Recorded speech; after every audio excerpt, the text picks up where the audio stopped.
Shalom.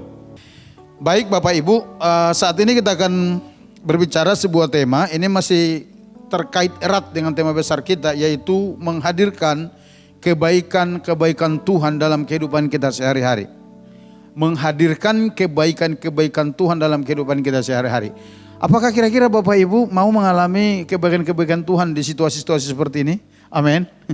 Amin Bapak Ibu. Nah Bapak Ibu, seperti saya katakan dari tahun-tahun lalu, berbicara kita tentang kebaikan Tuhan, ya dari pihak Tuhannya kita tidak perlu ragukan, dari pihaknya kita yang perlu kita bahas. Karena firman Tuhan jelas sekali berkata, dia tidak pernah menahan-nahan kebaikannya. Kalau sampai saat ini ada orang-orang tertentu yang tidak sepenuh mengalami kebaikan-kebaikan Tuhan itu yang mau perlu kita koreksi. Ada apa dan di bagian mana yang harus kita evaluasi lagi. Nah, Bapak Ibu yang dikasihi Tuhan, salah satu sarana yang dipakai Tuhan dalam kehidupan kita untuk menghadirkan kebaikan-kebaikannya itu bagi kita, yaitu organ mulut kita. Itu yang Alkitab katakan. Itu sebabnya saya mau ajak kita melihat Alkitab kita dari Amsal, pasal yang ke-18 ayat 21. Pada hitungan ketiga kita akan baca bersama-sama. 1, 2, 3, ya. Hidup dan mati dikuasai lidah. Siapa suka menggemakannya akan memakan buahnya. Yang percaya katakan amin. Bapak Ibu, firman ini berkata hidup dan mati dikuasai lidah. Siapa suka menggemakannya akan memakan buahnya. Kalau terjemahan lain berkata siapa suka memperkatakannya akan memakan buahnya. Akan menuai dari hasil perkataan itu. Nah saudara, itu sebabnya mulut berperan penting di dalam menghadirkan kebaikan-kebaikan Allah dalam kehidupan kita sehari-hari. Apalagi di situasi-situasi saat ini.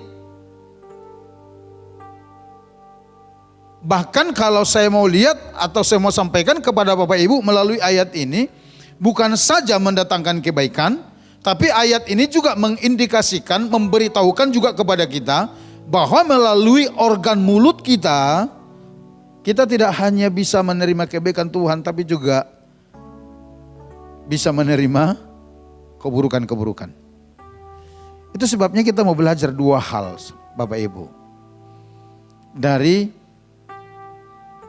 kuasa perkataan yang keluar dari mulut kita. Yang pertama kita lihat perkataan yang mendatangkan kerugian.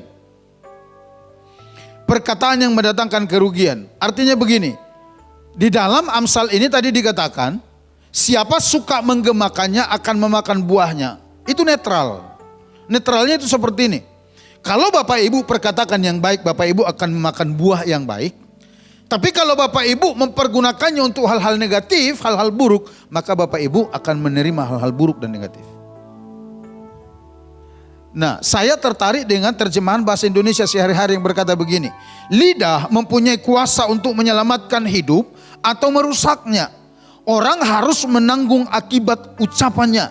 Itu terjemahan bahasa Indonesia sehari-hari. Kalau terjemahan firman Allah yang hidup dikatakan begini. Orang yang banyak bicara harus menanggung akibatnya. Ada orang yang mati karena salah bicara. Artinya apa Bapak Ibu? Artinya begini, ayat-ayat ini memberikan penegasan yang sangat kuat kepada kita bahwa kata-kata kita dapat menentukan kondisi hidup kita. Apakah itu kehidupan atau kematian? Dan tentu ayat-ayat ini memperingatkan kita supaya kita mengucapkan kata-kata yang menghadirkan kebaikan Tuhan bagi kita. Saudara, dalam sejarah perjalanan bangsa Israel itu di padang gurun dari Mesir menuju tanah Kanaan, kita menjumpai salah satu faktor penyebab sebagian besar angkatan pertama tidak dapat menyelesaikan perjalanan sampai di tanah perjanjian, itu karena perkataan. Itu karena perkataan mereka. Apakah mereka semua terima janji itu di tanah Kanaan? Yes. Tapi apakah semua menerima janji itu? No. Karena apa? Alkitab memberitahukan kepada kita, itu faktor yang paling utama penyebabnya itu adalah mulut mereka. Saudaraku, di dalam bahasa Ibrani, kata bersungut-sungut ini atau sungut-sungut ini ditulis dengan kata lun atau lin, dan ada juga kata yang dipakai dengan kata ragan yang diartikan dengan pengertian stop atau berhenti atau tinggal secara permanen. Itu ibarat sebuah lingkaran yang berputar, roda yang berputar. Nah, lalu kemudian roda ini ketika bersungut-sungut tak berhenti dan tidak berputar lagi. Berhenti di situ. Atau juga bisa diibaratkan seperti sebuah perjalanan atau seseorang yang sedang berjalan. Ketika dia bersungut-sungut, tek. Nah, lalu berhenti di tempat, jalan di tempat. Itu yang dimaksud dengan sungut-sungut dari teks Ibrani itu. Artinya ketika seseorang hidup dalam persungutan oleh mulutnya, dia sedang menghentikan semua energi positif. Dia sedang menghentikan semua potensi baik yang Tuhan taruh dalam kehidupannya.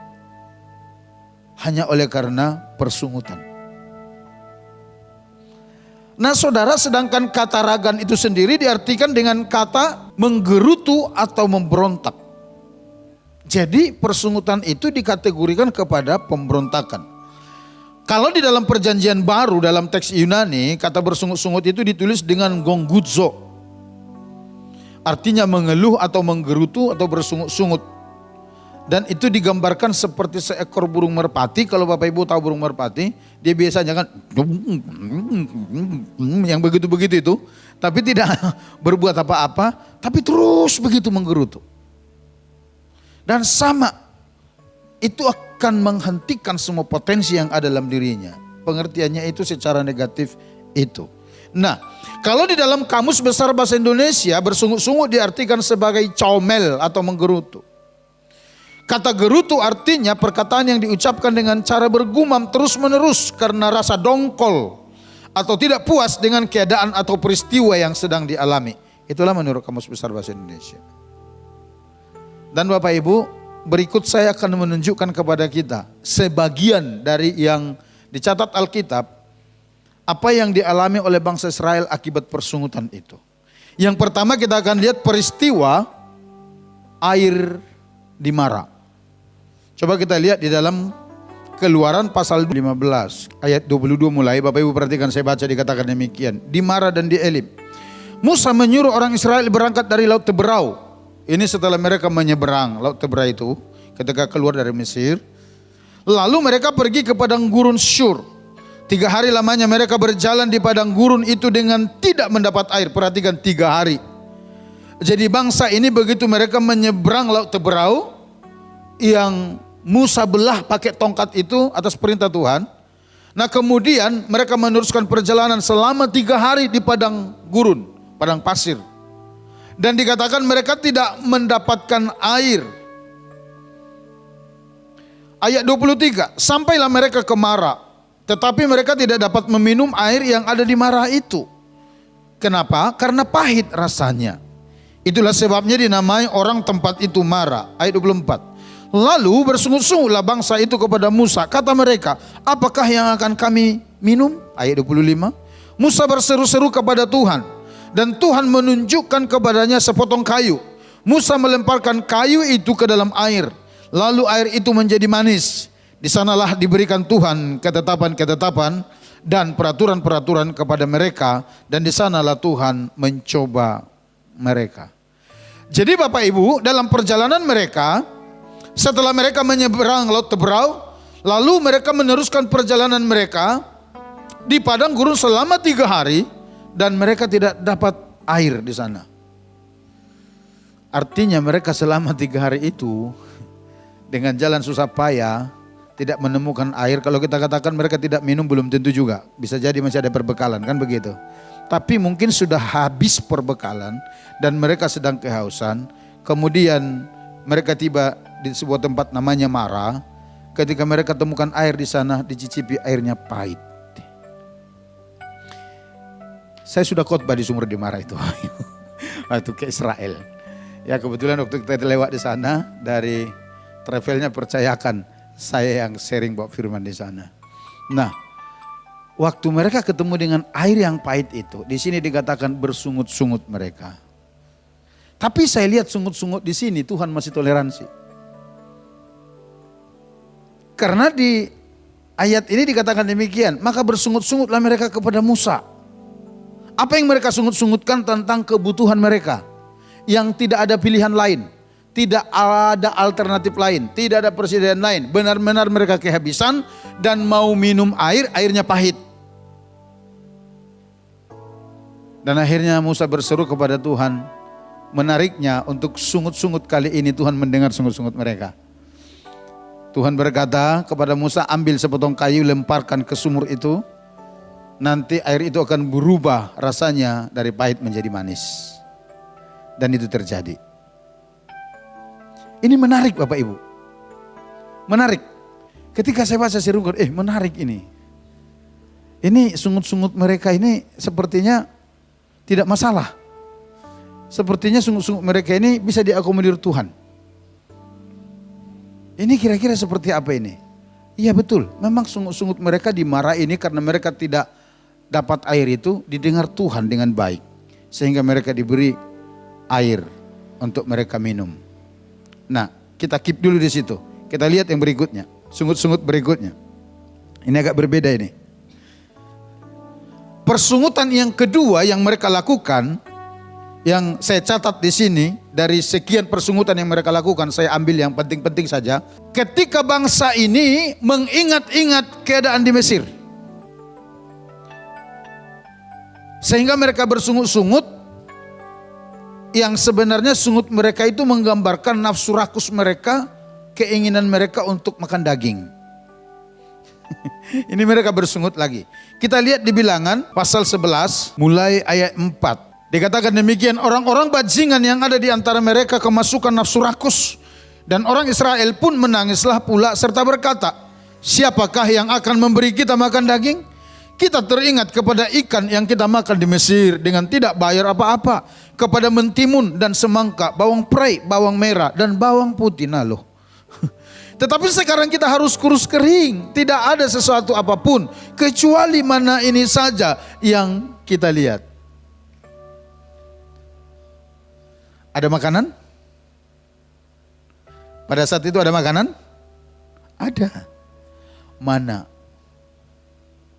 Tapi ketika itu tidak sesuai dengan selera mereka, mereka bersungut-sungut lagi kepada Tuhan. Apa yang terjadi? Respon Tuhan seperti apa? Tuhan dengar sungut-sungut mereka itu, tapi Tuhan murka kepada mereka. Coba kita lihat di bagian akhir di pasal ini Bapak Ibu.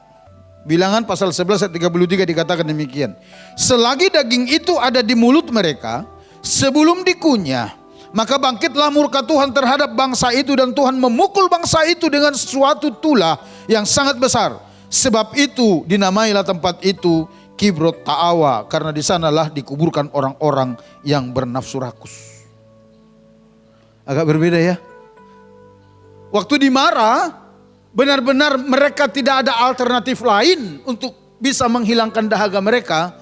Mereka datang berseru-seru, mereka datang bersungut-sungut kepada Musa. Kemudian Musa datang mengadu kepada Tuhan. Tuhan dengar, Tuhan berikan mereka solusi. Dan tidak ada masalah dengan itu. Tapi Bapak Ibu perhatikan, ketika mereka bersungut-sungut hanya karena berbicara selera. Perhatikan ini.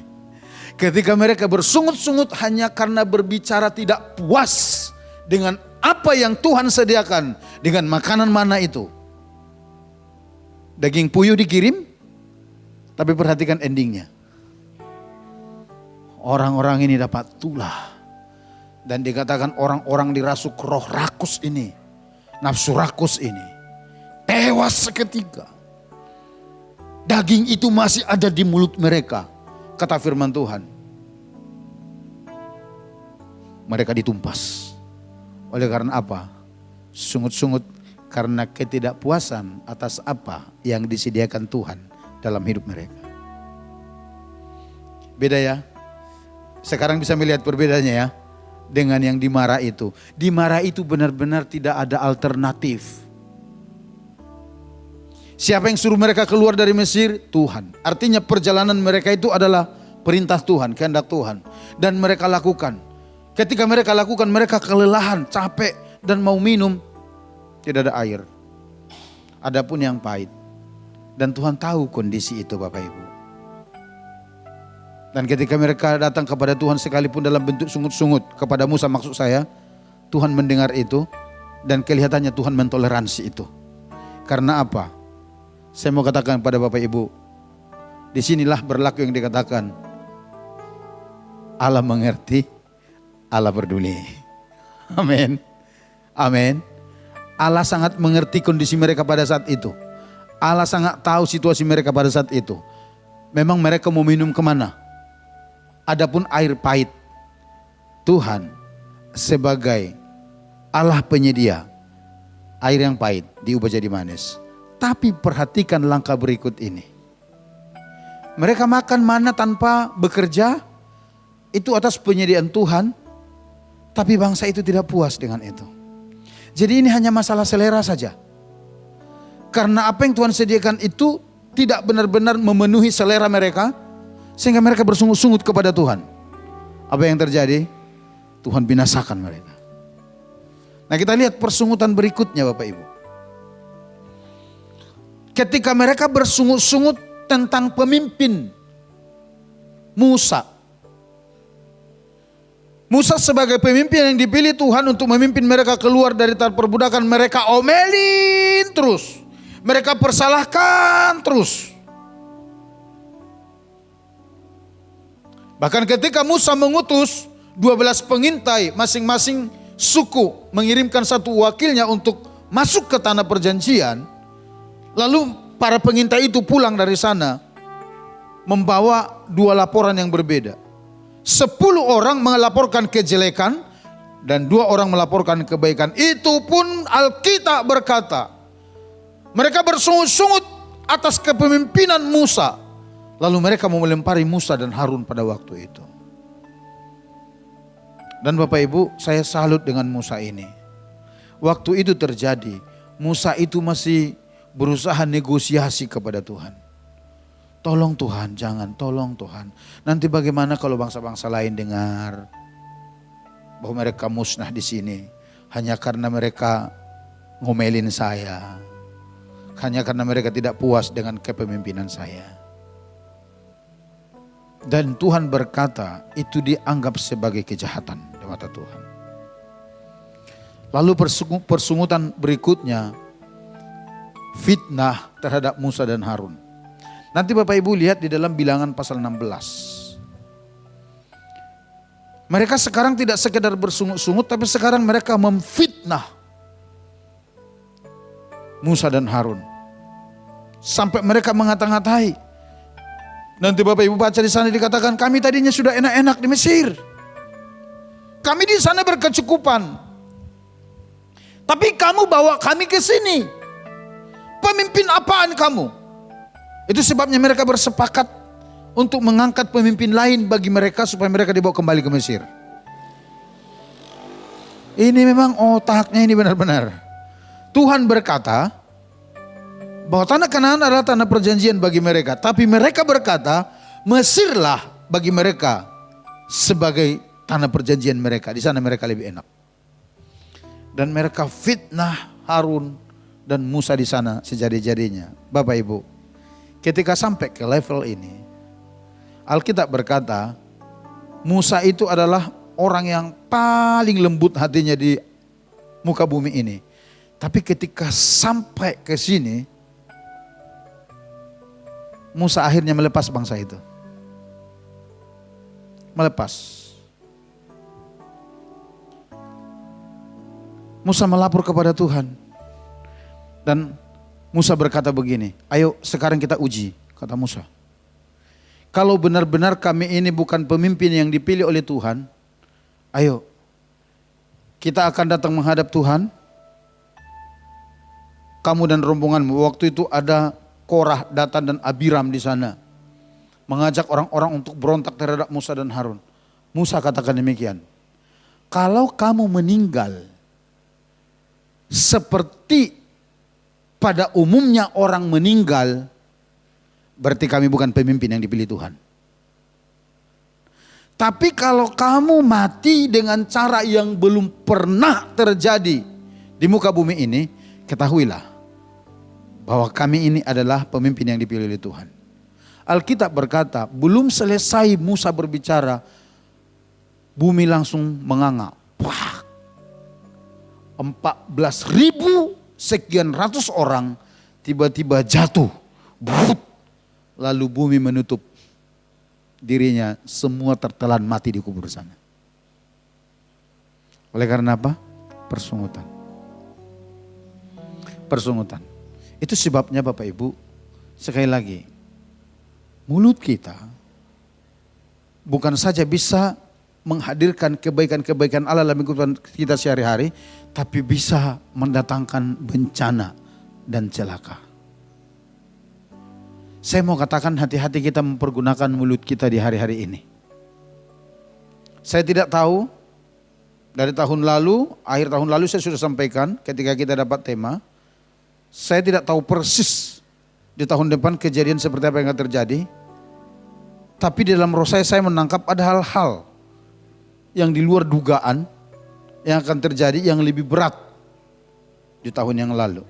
Dan saya lihat sekarang satu persatu ada. Betul. Nah, dalam kondisi seperti ini dituntut Bapak Ibu kesediaan kita. Apakah kita akan ikut sistem, akan ikut arus dunia, atau kita akan menjadi orang-orang yang melawan sistem itu, sehingga kita tetap bisa berpikir benar, berkata benar di hadapan Allah. Amin.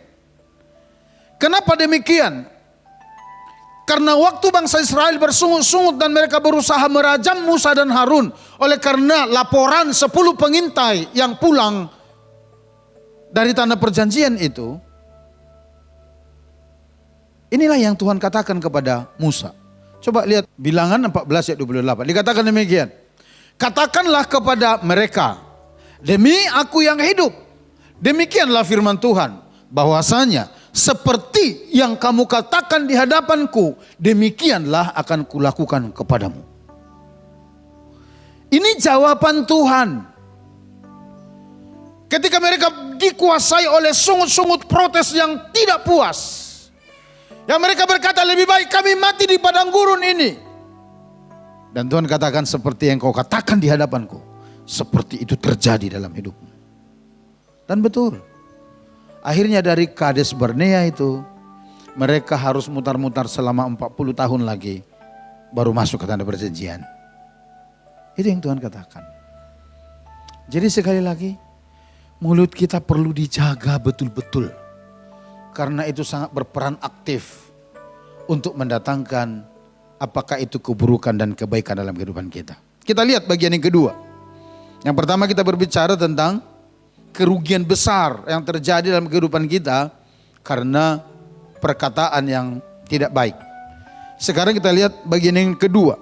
Perkataan yang mendatangkan keuntungan besar. Bapak Ibu yang dikasih Tuhan, kisah perjalanan bangsa Israel di padang gurun adalah sebuah sekolah atau pembelajaran yang sangat berharga sebenarnya. Dari kisah-kisah yang memilukan itu, Alkitab juga menuliskan kisah-kisah yang sebaliknya. Apa itu?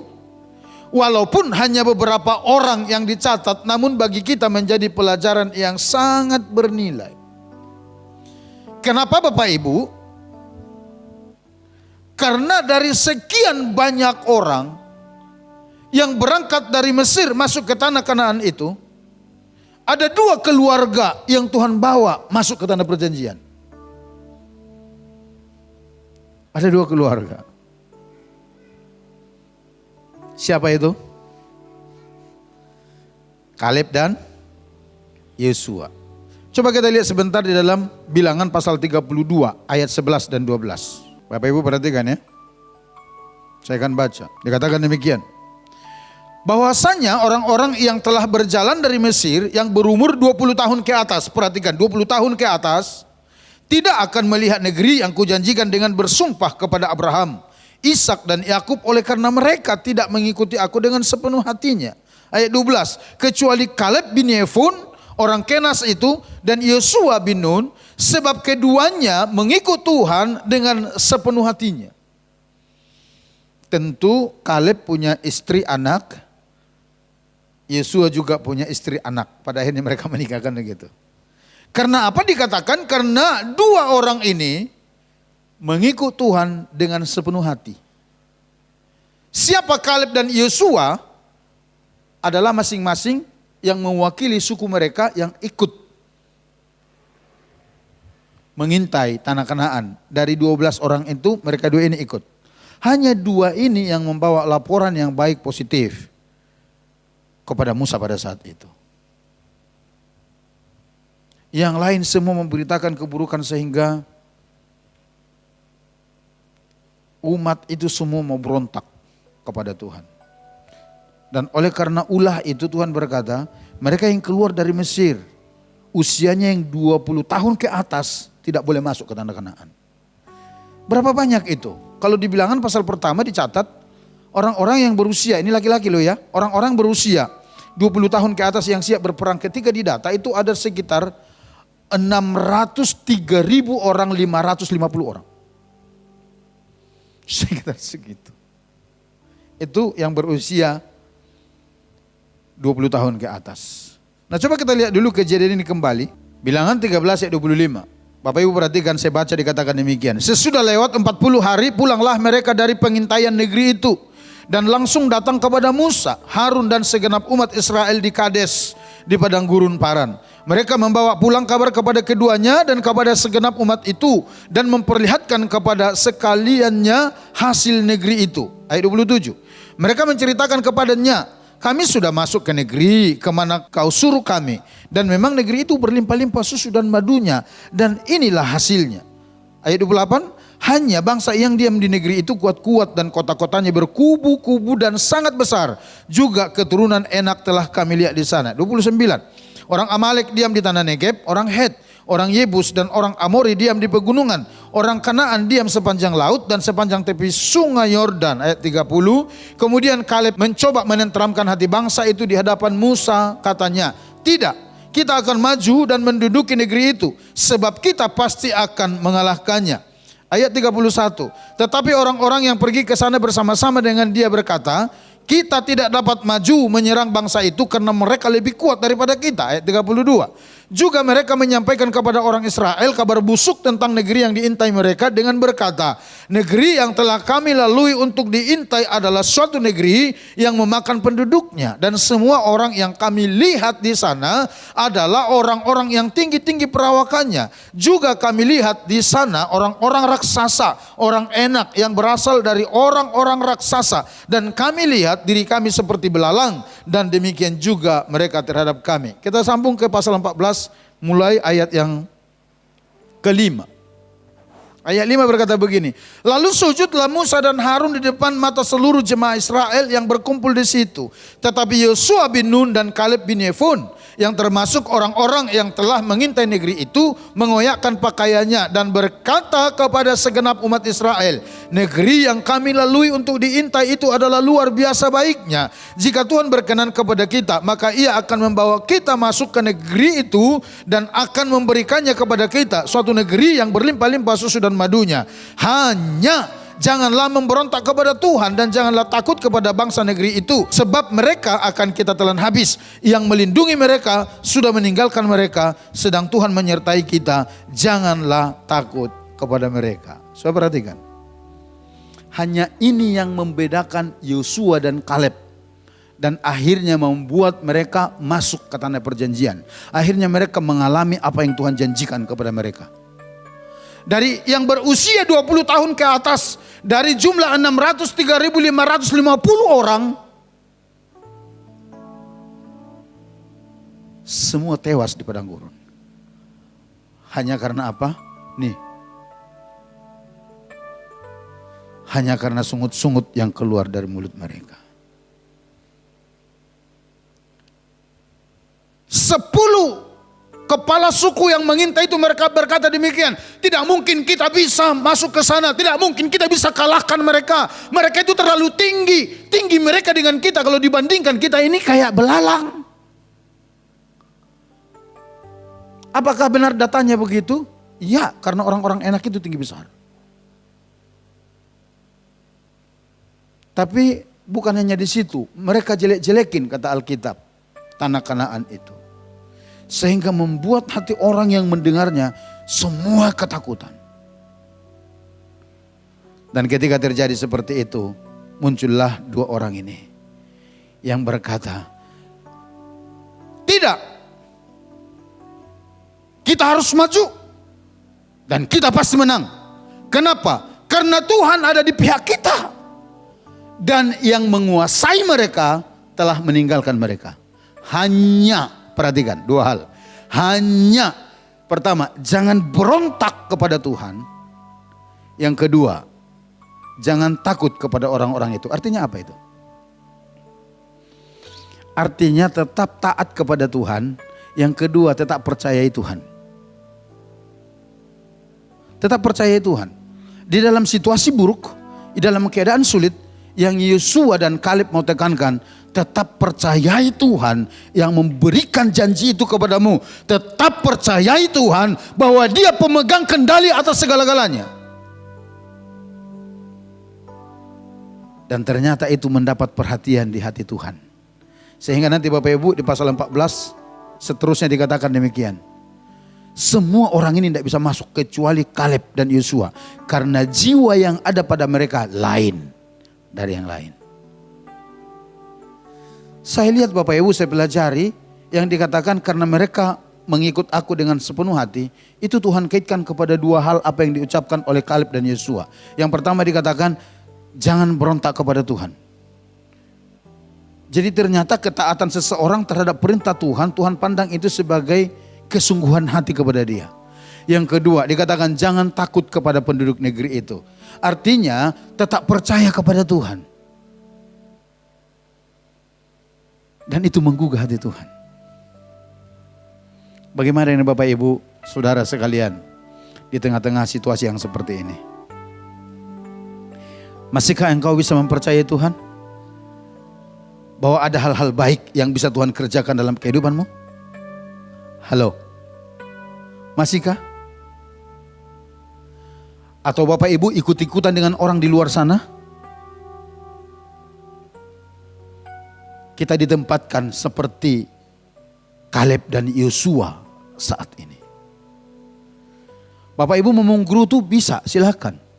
Tetapi itu artinya Bapak Ibu sama dengan 603.550 orang itu usia di atas 20 tahun ke atas itu. Yang terus menggerutu, yang terus bersungut-sungut kepada Tuhan.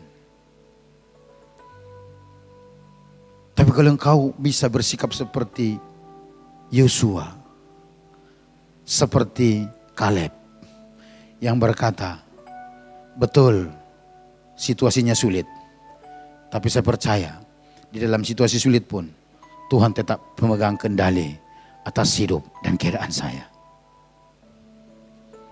Kalau itu yang Bapak Ibu lakukan, Amsal berkata, saudara akan memakan buahnya. Hidup dan mati dikuasai lidah. Siapa suka menggemakannya akan memakan buahnya. Semakin sering Bapak Ibu berkata-kata negatif, bersungut-sungut hari-hari ini, itu tidak akan menolongmu keluar dari masalah, tapi itu akan memperburuk keadaanmu. Tapi sekalipun di tengah-tengah situasi yang tidak menentu, ketika Bapak Ibu putuskan untuk lebih banyak percaya kepada Tuhan dan taat kepadanya, dengar baik, seperti Tuhan katakan kepada Kaleb dan Yosua, hanya orang ini yang layak masuk ke tanah perjanjian, menikmati tanah perjanjian itu. Itu pun akan Tuhan katakan kepada saudara dan saya, bahwa di tengah-tengah situasi sulit seperti ini, saudara dan saya tetap bisa menerima dan mengecap rahmat dan kebaikan Tuhan yang seutuhnya. Amin. Amin. Yang percaya katakan amin. Sehingga kita bisa berkata seperti Daud berkata, sekalipun aku dalam lembah kekelaman, aku tidak takut bahaya, karena aku tahu ada Allah bersama dengan aku di sana. Dan ketika ada Allah di sana, Tuhan sanggup mengubahnya air pahit menjadi air yang manis. Yang percaya dan mengerti katakan amin. Yang mau mempercayai Tuhan katakan sekali lagi amin. Mari kita datang kepada Tuhan, saudara.